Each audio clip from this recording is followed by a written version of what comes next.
Welcome into Tuesday, Christmas Eve. There's a new thinking about topics that should not be discussed during holiday dinners. The National Conflict Resolution Center says, start talking about politics. Ashley Virtue is Director of External Affairs at the NCRC, based in San Diego.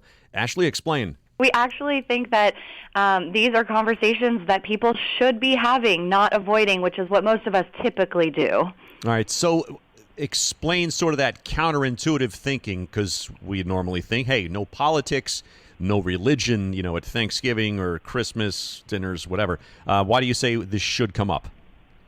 Well, the reason we kind of encourage these conversations is because we are seeing, and actually most Americans, according to recent polls, agree with this, that there's really this growing political divide in the country, and that is a really huge problem. We find ourselves, getting siloed into just hearing our own points of view, and then things like political election results can really surprise us, or we're not hearing really important other points of view that we should be considering. And so it really is an important part of our democracy to be able to have, civil dialogue and conversations around political issues. The problem, I would say, recently is that civil part. We've kind of, as a country, forgotten how to do that with a sense of dignity. And so that's what we are really trying to talk about at the National Conflict Resolution Center is there is a way to have these conversations that can be effective. Yeah. Start by what? Turning off cable television? Or, what do you recommend? How do you have the conversation or try to initiate it? Well, so, let's say that you are sitting down with perhaps a family member who has very differing political views than you do. We always recommend try to start with some sort of common ground. So you must share something, some sort of common ground that you have. And maybe that's even just your family and starting with family values. Look, we both care very much about this family. I know we both want the best for our country, for our family. So it's something that gets you on the same page. And then really go into the conversation being willing to actively listen to what the other person is saying. Now, when you hear active listening, I know it's typical to kind of chuckle a little bit, like that's grade school talk. But really what we mean by active listening is ask yourself this question. Would I be able to actually repeat back what the other person just said to me if I was asked to? And the answer for us is typically no, because what we do when the other person is talking is we're reloading our own thoughts in our head, right, of what we want to say back. And so we're not really hearing them.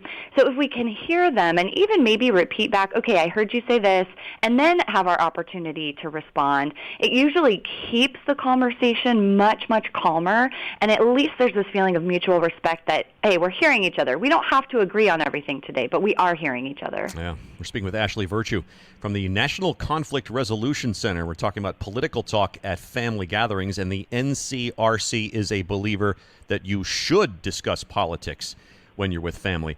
The kind of the principles you just listed of repeating things back from the other person is good practice just between, say, husband and wife, right? It is good basic communication 101. Yeah, these are principles that work in any type of conflict resolution or tense conversations. All right, so the big problem, I think, happens when voices get louder and people start talking over each other because now nobody's listening. Right. All right, so how do you get beyond that?